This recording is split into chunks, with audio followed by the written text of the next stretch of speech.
Uxbridge is, I'm just going to say it, one of my favourite stations on the Underground. Architecturally speaking, at least. It's a terminus station on the Piccadilly and Metropolitan lines, and it's actually Uxbridge's second station. Uxbridge underwent something of a transport revolution in the early 20th century. It had been a country town, large enough as rural towns go, but it had no rail link of its own. It was beginning to feel left behind in the 19th century. Colonel J. Mello, a local civic dignitary who supported the coming of the railway, complained in 1904 that Uxbridge had stood still for half a century. The branch line from Harrow-on-the-Hill to Uxbridge was built by a company called the Harrow and Uxbridge Railway. There was a lot of support for the venture. Originally, the only intermediate station was to be at Ruislip, but locals campaigned for more halts along the way.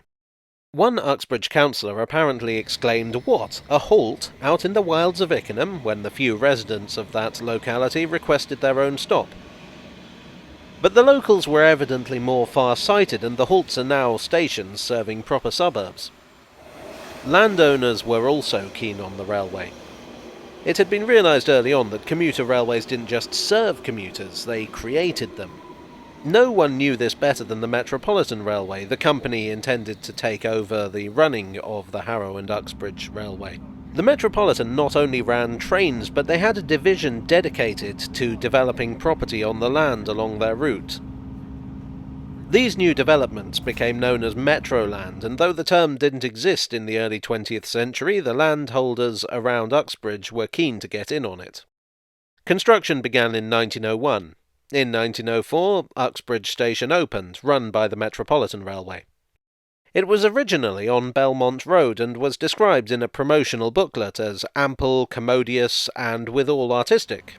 The station also had a goods yard. Uxbridge had several industries, and the railway's promoters made much of the fact that they could potentially send their goods all over the country via the Metropolitan's links to other railways.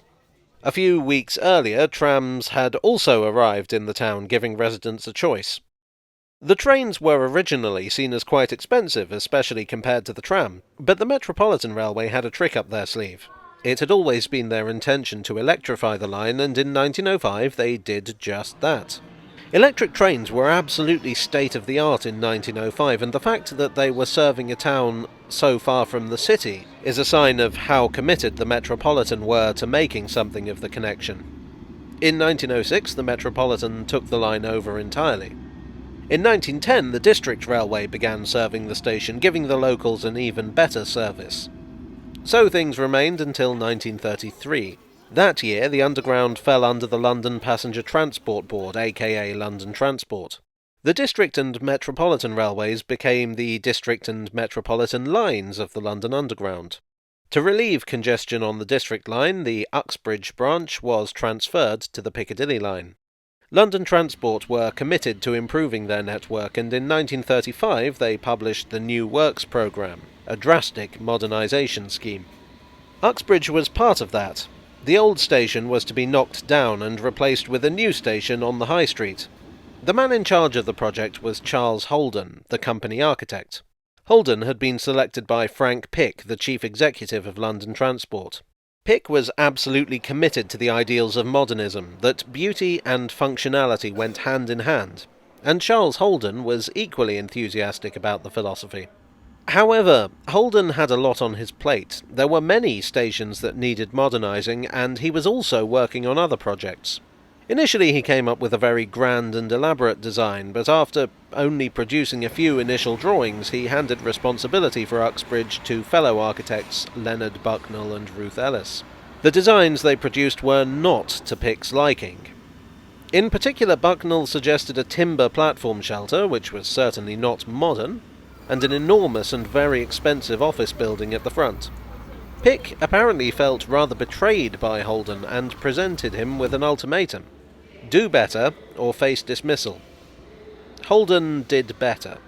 The new design was essentially an improvement and enlargement of the station Holden had come up with for Cockfosters. Out with old-fashioned timber, in with modern concrete and glass.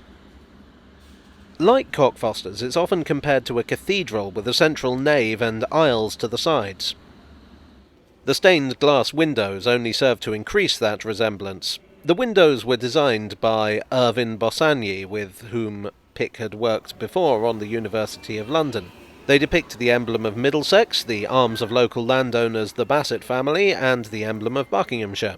Another design philosophy used at this time, again likely driven by Pick, was that stations should incorporate local associations, to make them feel like part of their communities. The windows we have now were actually the third iteration of the design. The first was a very abstract design, which was rejected for not being local. The second depicted a man driving oxen over a bridge, which it turned out was not where the name Uxbridge had come from. Another artistic embellishment is the winged wheels above the entrance, the work of Joseph Armitage. This, obviously, represents speed and modernity, as too does the broad, semi-circular sweep of the station.